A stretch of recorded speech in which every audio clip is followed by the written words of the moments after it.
This is a tutorial on using Daz Studio characters to make Talespire minis.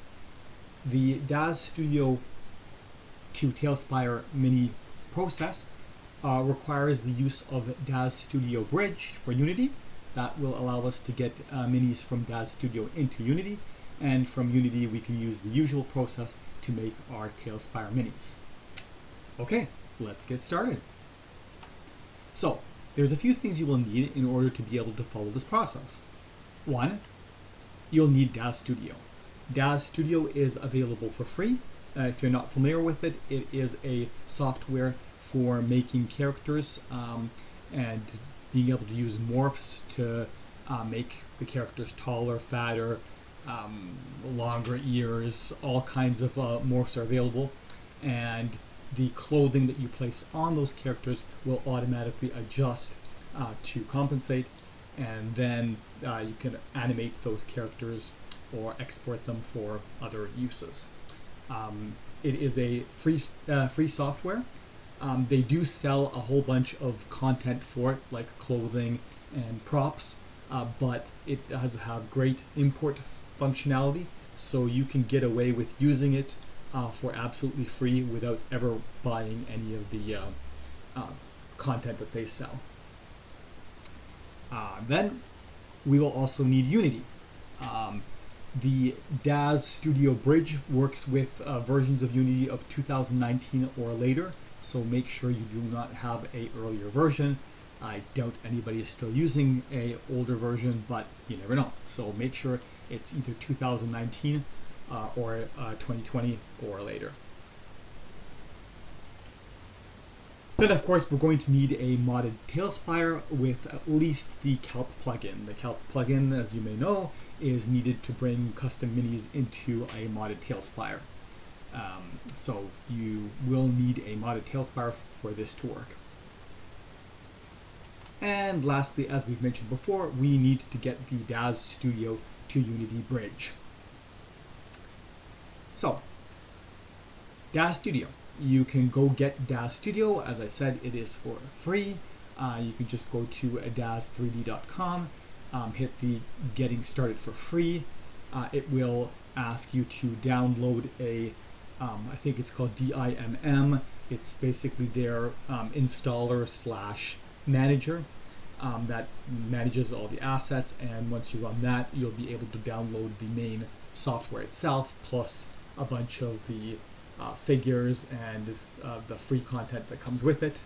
And if you ever purchase any content, it will also show up in the manager for you to use. Okay, so once you've got Daz Studio downloaded and installed, we're also going to need the Daz to Unity bridge. This is what's going to allow us to export content out of Daz into Unity. You might be asking yourself, well, if Daz Studio has an export to FBX, why couldn't we use that? That doesn't work well. The export of FBX from Daz tends to create characters that don't have, the animations aren't correct, the arms and legs won't be positioned correctly, so it really does need the bridge. The bridge fixes all those issues. The bridge is available for free, so pick it up. I don't know why when I was getting it, it was up for $1, but now apparently it is for free. So pick that up. Once you add it, you'll be able to, it'll show up in your Daz manager, and you'll be able to add it from there, download it, and install it. Okay, and that's all we need. I'm assuming you've already got a mod Talespire. If you don't, go to the unofficial Talespire mod Discord, and there's some videos on how to set up your Talespire for mods. As I said, you will need that because that's the only way that you can currently get custom minis into Talespire. Okay, so let's get started.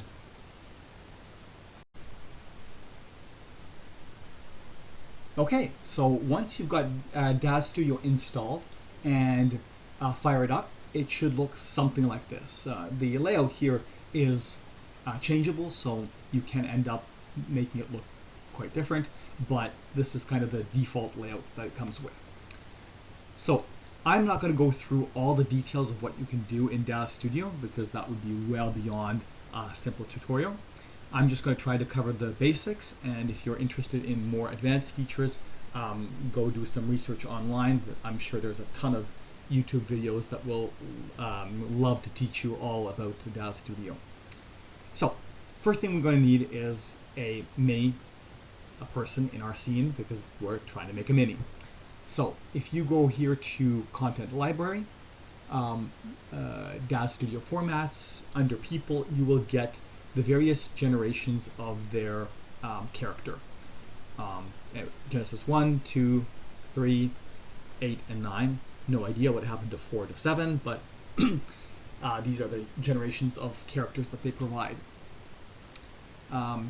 Depending on the clothing that you have downloaded, it's usually geared for one of these. The software does have kind of compensation for if it detects clothing that it can't really fit to a character. It may ask you which character it was intended for and then try to compensate, but that's not always the case. So you might want to try different generations of characters to see which ones the clothing best fits. I'm going to be using some clothing that I created myself, and I know that I created it for the Genesis 1 character, so I'm going to use that. Your options basically are you can make the clothing yourself. To do that, you just export one of the figures out, and you can use that for your template. Your other option is to buy professional content from Daz Studio. And your third option is go on the internet, search for Daz Studio clothing or poser clothing, and you'll get lots of websites that will offer options for free, and you can download that. And of course the quality will be hit and miss depending on where you got it, but you can definitely use Daz Studio with like a full set of clothing all for free without ever paying anything. So I am going to choose a Genesis character. The Genesis 1 character did not come with a male and a female. It comes with basically a gender neutral character that you then use a morph to change into a male or a female. It also doesn't come textured by default, so if you open that up and go under materials, you'll find a different material, some different materials to use. So we'll go with a male. So again, right now we've added our textures, but it's still very much kind of general neutral. So if we go over to here, we can see we've got our Genesis character in the scene, and then down here we can go under shaping. And shaping is basically where you find all the various morphs for making this character look different from any other character. So we can see here, if I go on the actor, I've got the basic female form, basic male form, we got a child, and then we got some bodybuilder, heavy, and other body options. So I can make this a male just by sliding the basic male up to 100%.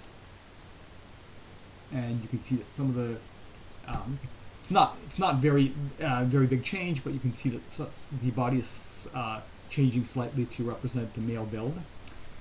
If I wanted to do like bodybuilder, oh, this is no, that's bodybuilder's blow and blow. It's bodybuilder. You can see it definitely changing there, and you got lots of options. Now these are the full body options, but you can go to something like head, and now you can make alien heads, you can make super big heads, whatever you want, and the same thing applies for basically all parts of the body. So you got face, eyes, and you can break these ones open to kind of get the subcategories. So that's how you would then set up your character to be looking different than other characters, making it a little unique. And then we can start clothing. So again, your clothing options are buy it from Daz Studio, download it online because the import functionality is pretty good, or make it yourself and import it. I'm going with option number 3. I've made a cloak for a Genesis character, so that's what we're going to add here. So to do that, I go to File, Import, Cloak, and we get our import options. If you know the source of where whatever you're importing came from, you can set it here, and that will set up the various settings to hopefully make the scale correct. If you don't, you can always use the custom settings. So I happen to know that these settings are what I need to import my custom-made content, and I hit accept. And there's our cloak. It has appeared. Because I made it for this character, we can see that we have a good fit. But if you look over here in the scene, you can see that the cloak is currently just basically a prop. It is outside of the Genesis. It is not affixed to Genesis. So if we do any kind of animation, I can probably demonstrate that. So yeah, you can see that as soon as we do any kind of animation, the cloak is staying where it is, and it's not moving along with the character. So we got to fix that. Luckily, the software has a tool for doing just that. I can click on the cloak. I can go to Edit, Object, and then use the Transfer utility. What the Transfer utility does is it will map that piece of clothing onto a character so that when the character moves, it will move the clothing with him or her. So in the transfer utility, source is the character that you want to put that you want to map it to, and target is the piece of clothing. Don't flip those, because if you do, it won't work. And down here, it's asking for what kind of clothing is this. And you're not always going to be able to select what that is. There probably is not a cloak option here. But what you want to do is you want to try to select the closest piece of clothing. So in this particular case, I've got boots. No, it's not boots. I've got dress. It could be a dress, but this says knee-length dress, and we're way past the knees. So probably not the best choice. Definitely not gloves, definitely not hair. Pants, well, it does have a pants portion, but it also has the top. Shirt, same thing. It's got a shirt, but it has also a bottom. Skirt, it's got kind of a skirt, but it's also got a top. So in this particular case, the best choice probably is bodysuit, and I would say loose, because it's not tightly fitting to our legs. The selection that we're making here, it just helps the algorithm to try to figure out how to best map your piece of clothing to the character. Alright, so let's hit accept and cross our fingers.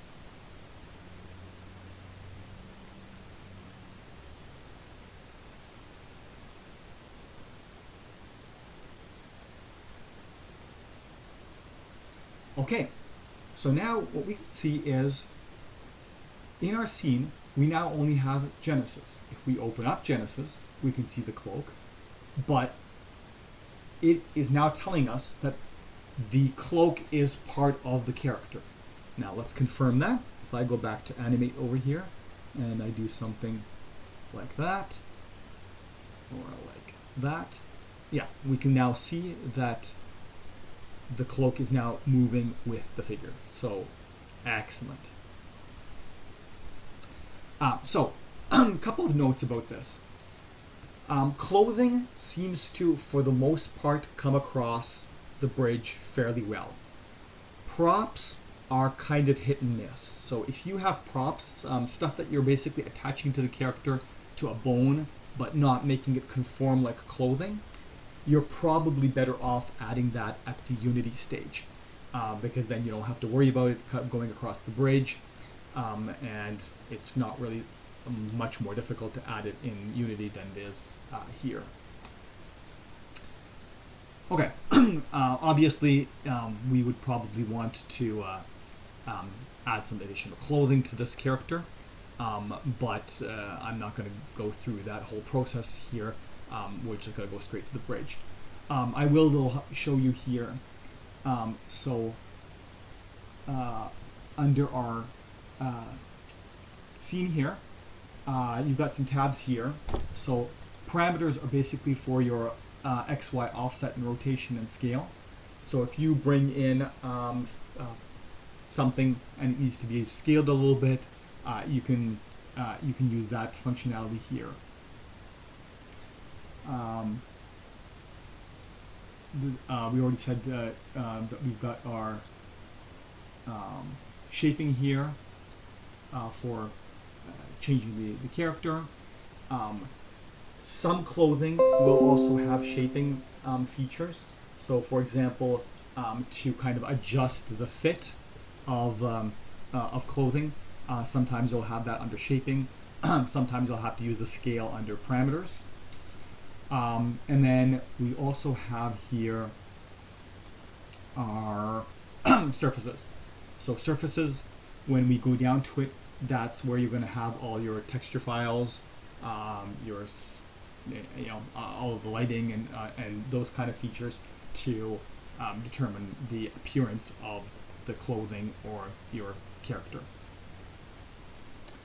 Again, I'm not going to go into the details of that, but that's where you would be able to change it. You can watch videos to figure out how to do that.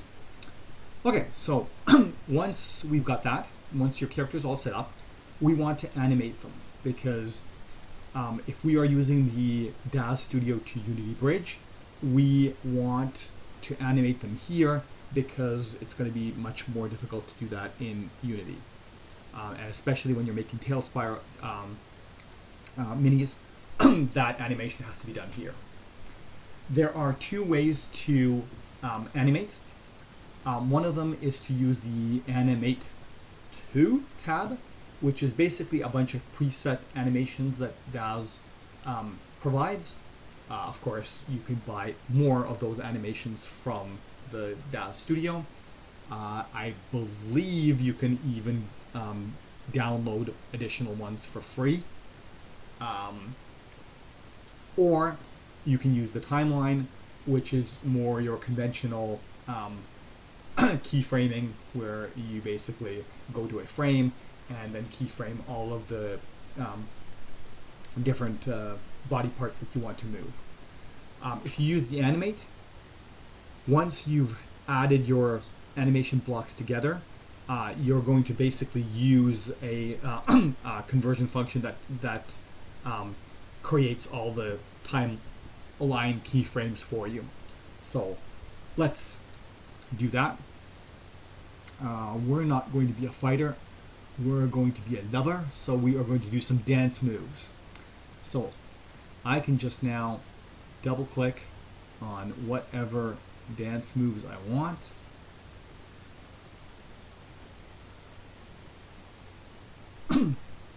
And some of these are, I think, some of these say GF8, so those are probably not going to be best for the Genesis 1 characters, but it doesn't really matter for the purpose of this. So there's our animated character. Oh wait, I think I need to extend that out.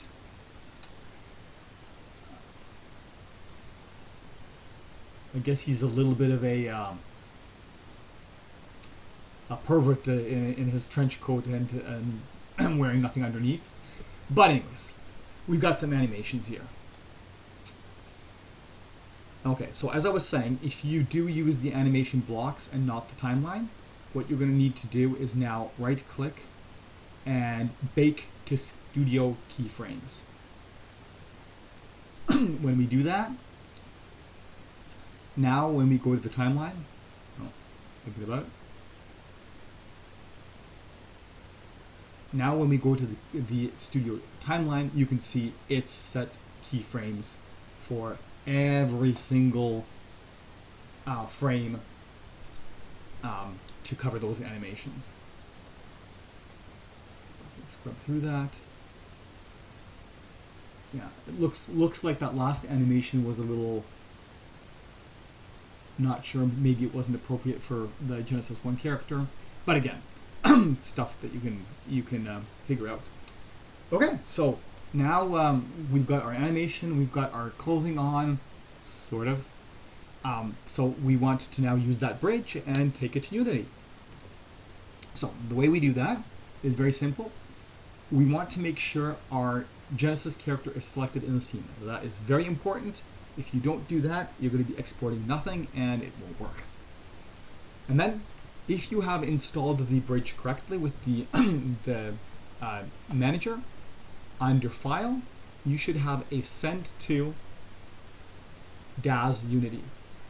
I have also got the Daz to Blender bridge, which is very similar, except it goes to Blender, which maybe I will do a tutorial on in the future. So we're going to click on the Daz to Unity, and now we need to do a few things. First of all, select your advanced settings, and down here you want to select your version of Unity, so either 2019 or 2020 plus, and then you want to select which type of rendering pipeline you're using. The one that for me works the best is the high definition rendering pipeline, but you can try the other ones. So I'm going to go with that. Now, the other selections that we need to make is we need to select in asset type, we want to select animation. That will make sure that we're exporting our character plus animations. And then the other thing that we need to do is here we need to specify a Unity project. Before accepting this, go to Unity, create a new project, make sure that the rendering type matches, and then put the location of the assets folder over here. What that's going to do is that's going to make sure that that's the project that this is going to get imported into. So let's give that a try. So my workflow actually uses two Unity projects. I have a project that I create my minis in, but I don't really want the import bridge importing directly into that project, because if something goes wrong, then I have a mess to clean up. So that's my personal choice. You can definitely just use one project, but what I tend to do is I have a specific project that I use to import the asset into, and then I just use the my actual project to import from there, so that I know I don't have the bridge importing into my project that has a whole bunch of other minis there. So anyways, so here is a project that I've set up that is just my import project, and now in Daz Studio there is a install plugin. So what you'll want to do is when you create that import project, you'll install the plugin, and that's what's going to allow that project to receive the information from the bridge. Okay. So once we've got that, we're ready to do the import. So we've got the project up here. We've changed this to animation, and we've made sure that we've got the correct version of Unity. and the correct rendering pipeline. So now we're going to hit accept. Usually the character will run through a bunch of morphs, I guess, or positions, and then think about it, and it'll tell you that it is exported. Now, if we go back to our Unity project, it will import that character in. Depending on the settings, sometimes it just goes and imports it directly. In some cases, you will get a import dialog asking you if you want to import the figure, in which case just OK the import, and it will import that. I've got a feeling that probably once you do that once in your project, it remembers that and just accepts it. So we can see here it's created a 3D Daz 3D folder, and in there is my my character, and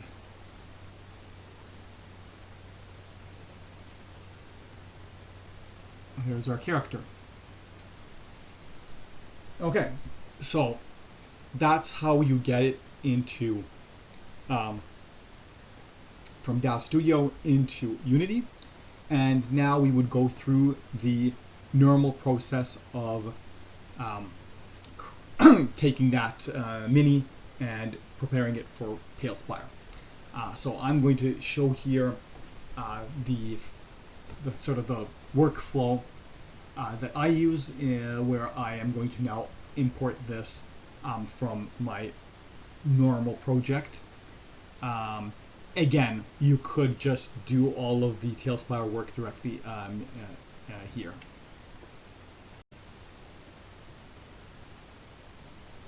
Okay, so here we are in my regular project. As we can see, I've already got 2 characters that I've made earlier. So I am going to make a folder here for our test.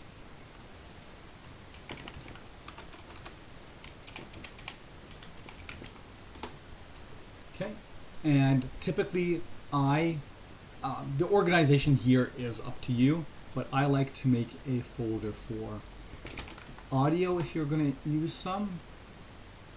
Create a folder for materials,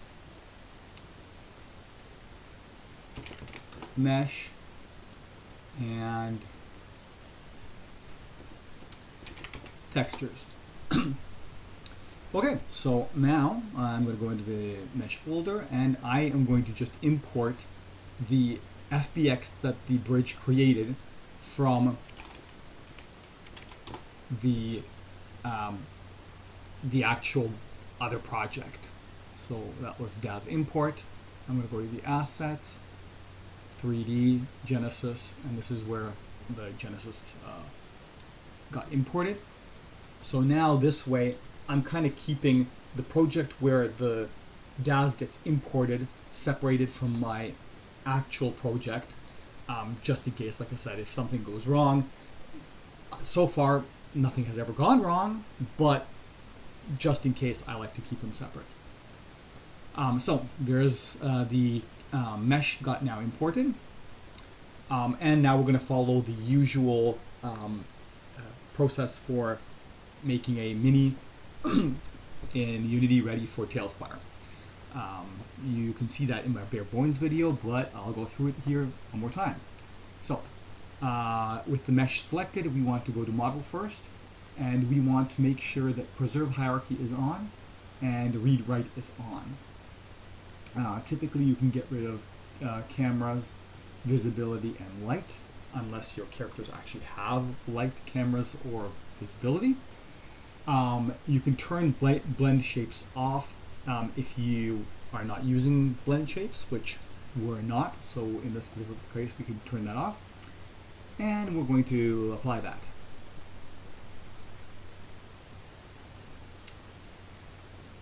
Then we're going to go over to rig, and for animations you need to select legacy.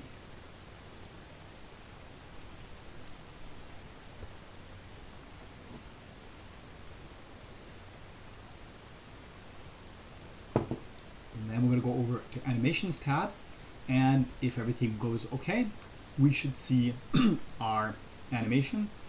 The whole animation is going to be one clip, which we can though divide.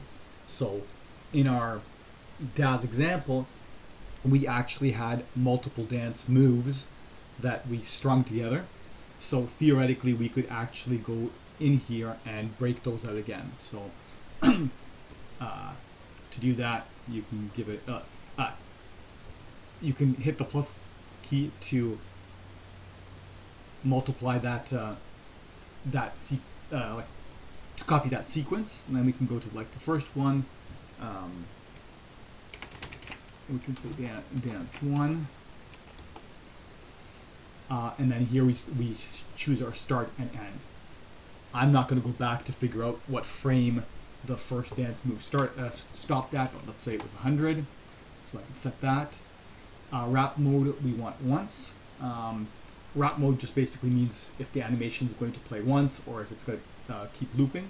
So once, we'll play it once and then stop.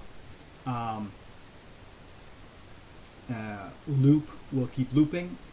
Clamp means it'll play to the end of the animation and then stay in the pose that was the last frame of the animation. So if your animation doesn't return back to its original position, clamp forever will keep it in the last frame position, whereas once will return it back to the non-animated position.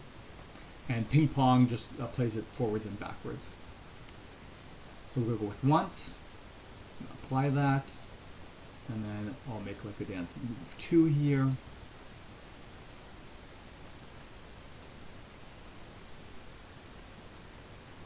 Just thinking about it really hard.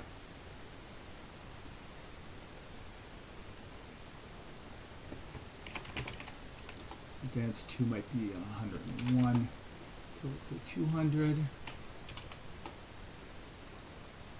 Once, apply.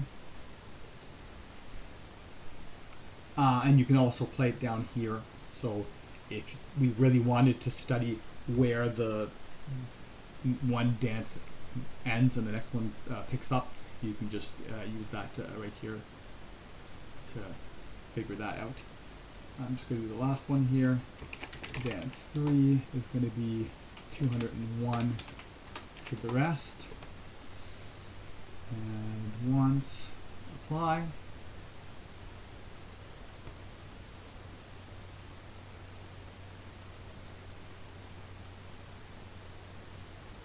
Okay, and then we can go to the Materials tab. We can extract our materials. So I'm going to go over to Materials.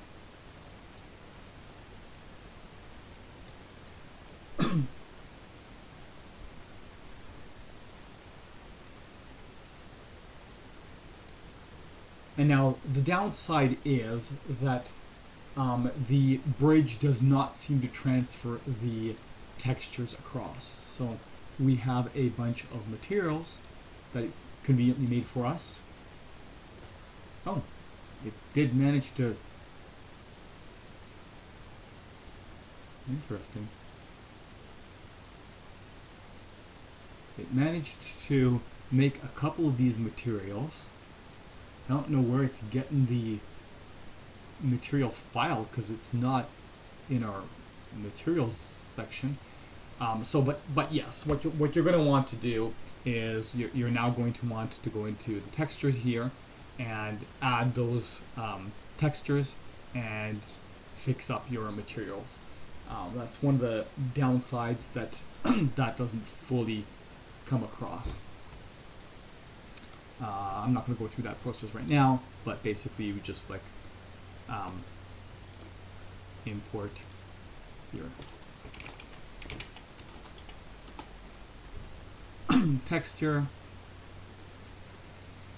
and then you can grab a material, something that looks like, it doesn't matter. So you can grab that, and then you can just add your textures to that. Oops, it's not where I meant to put it. Add it up to there. And you can also set your metallic and smoothness. So.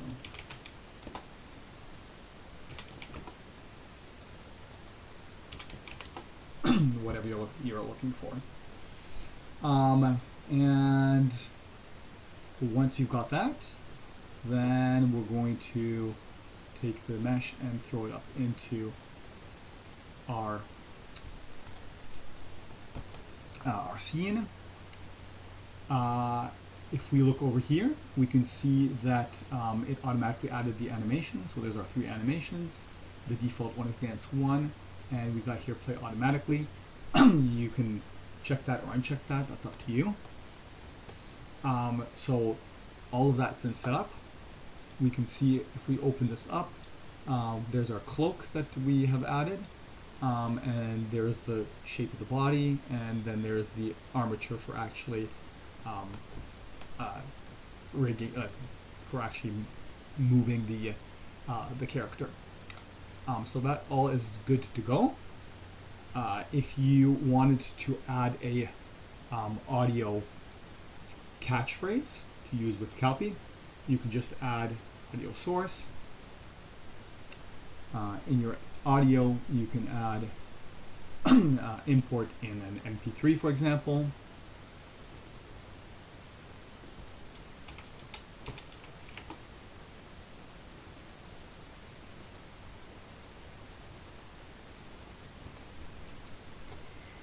And then on our character, you can just drag it over to audio clip and uncheck play on wake, and now you can use that.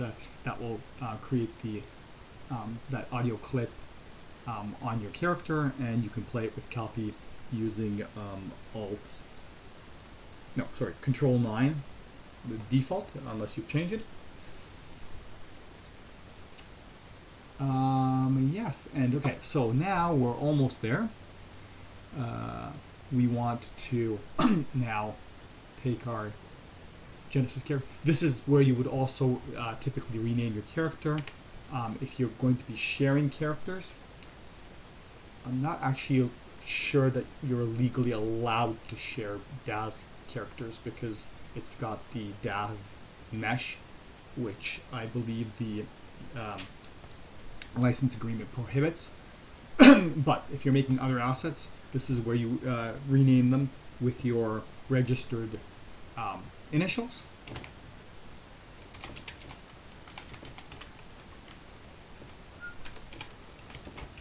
So as to not conflict with other people. Okay, and we're going to drag to make a prefab. Congratulations, we have a prefab. So now, theoretically, we could build this asset, but it is highly recommended that we get a portrait and an info.txt file, because that will make it just so much better in Talespire. So I am going to go over to one of my other assets. I am going to go show an explorer, and then I'm going to grab a portrait file and an info.txt file. I'm going to move over to my mini that I'm making, paste them in. Make sure you are not copying the corresponding meta file, because that will cause lots of confusion. But now I can just go back in, and I've got a info.txt file and a portrait. Obviously, we're going to want to change the portrait. So you can just double click that, open it up in your favorite editor, and you can make some kind of a lovely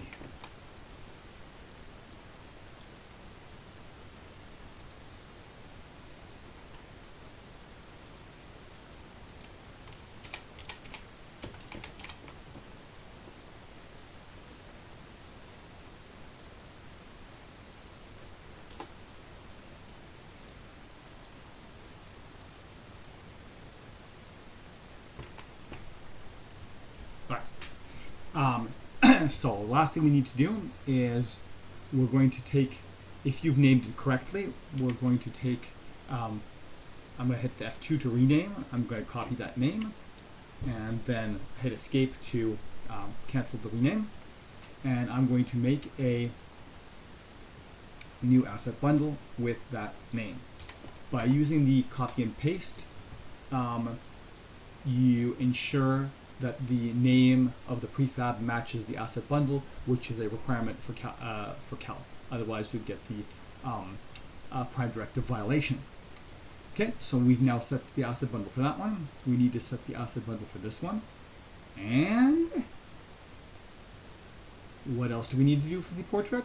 We need to make sure that the compression is set to none and that it is read and write enabled. If you forget to do that, the portrait will be useless. We've got the info file, so I'm going to double click that. That's going to open up in your favorite text editor. And I'm going to say this is tutorial.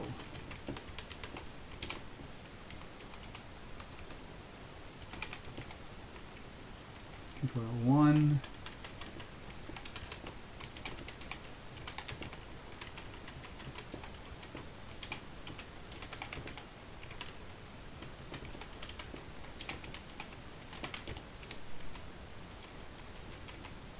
Okay. Since I don't have any blend shapes, I can actually get rid of the blend shape section. And I'm going to save that. With the info.txt file, the name, as you saw, you can see that the name is tutorial 1. So the name is not the prefab name. The name is the name that will show up in Talespire when you add it. So typically, your name is the kind of the nice version. It will be like Alvin Warrior or your character's name, whereas the prefab typically has like the initials and sequence number at the end to make it unique. Okay, so we got portrait is set for the asset bundle and is read write and is compression none. We've got this set to the asset bundle. We need to set this to the asset bundle. And then for the folders, technically you shouldn't need to add them to the asset bundle, but I do just to make sure that there's no issues. And the last thing we need to do is go into our textures. And you can multi-select all of them. And then you want to also make sure that it is read-write enabled. If you don't do that, the asset may work, but you may have difficulties using it with plugins like Retexture. So better to turn it on. Did I put these? Yeah. Okay. So now that's basically it. Now we can just build the asset bundles and then drop them into our custom, local content custom minis and run Talespire. So that's about it.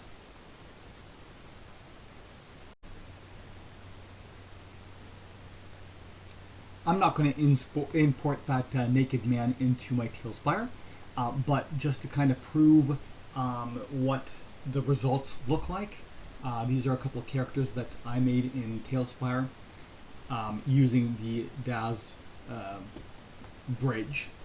So actually, to be more accurate, this character right here, Xander, was made using the Daz Studio 2 Unity bridge, and this character was made using the Daz Studio 2 Blender bridge, and then brought it into Unity to complete the process. So both of these are Daz Studio characters, and we can show the animations here.